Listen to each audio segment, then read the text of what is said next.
ఉపాధ్యాయ సంఘాలతో ఏపీ ప్రభుత్వం చర్చలు జరిపింది.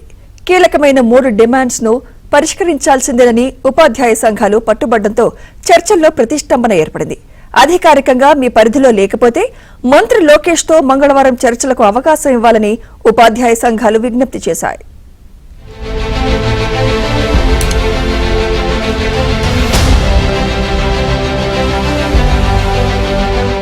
గత వైసీపీ ప్రభుత్వం అమలు చేసిన అసంబద్ధ విధానాలు ఇప్పుడు కూడా కొనసాగుతున్నాయి. వాటిని పరిష్కరించాలని కోరుతూ యూటీఎఫ్, ఎస్టీయూ, ఏపీటీఎఫ్, పీఆర్టీయూతో పాటు మరికొన్ని ఉపాధ్యాయ సంఘాలు ఆందోళనకు పిలుపునిచ్చాయి. ఈ నేపథ్యంలో ప్రభుత్వానికి నోటీసు కూడా అందించాయి. ఈ నెల 21వ తేదీన రాష్ట్ర వ్యాప్తంగా ఉమ్మడి 13 జిల్లాల డీఈఓ కార్యాలయాల ముట్టడి చేపడతామని సంఘాలు ప్రకటించాయి.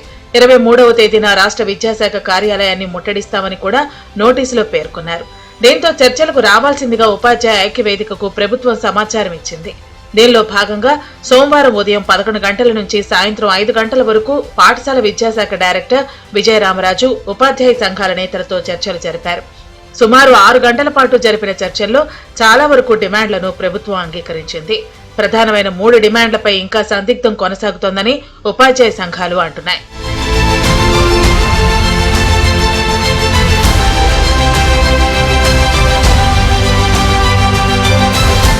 ఉపాధ్యాయ సంఘాల ఐక్యవేదిక సభ్యులతో పాఠశాల విద్యాశాఖ డైరెక్టర్ చర్చలు ఎటూ తేలకపోవడంతో మంగళవారంలోగా మంత్రి లోకేష్ తో చర్చలకు అవకాశం కల్పించాలని ఉపాధ్యాయ సంఘాలు కోరుతున్నాయి. అయితే మంగళవారం మంత్రిమండలి సమావేశం ఉండటంతో చర్చలకు ఆస్కారం ఉంటుందా లేదా అనే దానిపై కూడా సందిగ్ధత కొనసాగుతోంది. ఇదే పరిస్థితి కొనసాగితే బుధవారం అన్ని జిల్లాల్లో డీఈఓ కార్యాలయాలను ముట్టడించి తీరుతామని ఉపాధ్యాయ సంఘాలు అంటున్నాయి.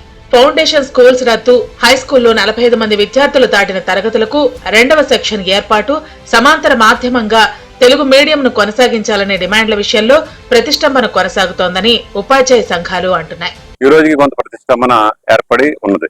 వాటిలో ప్రధానంగా మనకి 45 మంది విద్యార్థులు దాటిన తర్వాత 2వ సెక్షన్ ఇవ్వాలి మేము అడుగుతున్నాం. వారు 53 విద్యార్థులు దాటితేనే 2వ సెక్షన్ ఇస్తామని వారు అన్నారు. ఈ విషయం మీద కొంత ప్రతిష్టంభన ఏర్పడింది. అంతేకాకుండా వీటితో పాటుగా తెలుగు మీడియం సమాంతరంగా నిర్వహించాలనేది ఈ తెలుగు రాష్ట్రం భాషా ప్రయుక్త రాష్ట్రంగా ఏర్పడినటువంటి మన రాష్ట్రంలో తెలుగు మీడియం కావాలనేది ఇప్పటి నుంచే మేము కోరుతా ఉన్నాం. దాన్ని ప్రతిపక్షంలో ఉన్నప్పుడు ఈ ప్రభుత్వం ఒప్పుకొని ఈ రోజు దాని మీద నిర్ణయం చేపకపోవడం అనేది ఈ 2 విషయాల మీద సందిగ్ధత నెలకొన్న సందర్భంలో వీటి పరిష్కారం ముందు చేసిన తర్వాత మిగతా విషయాలు మాట్లాడమన్నాం. ప్లస్ గా ఉన్నటువంటి స్కూల్ అసిస్టెంట్లను మోడల్ ప్రైమరీ స్కూల్ కాకుండా హై స్కూల్ ప్రాథమికోన్నత పాఠశాలల్లోనే ఉంచాలనేటటువంటి డిమాండ్ కావచ్చు. ఇలాంటి విషయాల మీద ఒక సందిగ్ధత ఏర్పడినటువంటి పరిస్థితి. ఇది ప్రభుత్వం చేతిలో ఉన్నటువంటి నిర్ణయాలు ఇవన్నీ కూడా.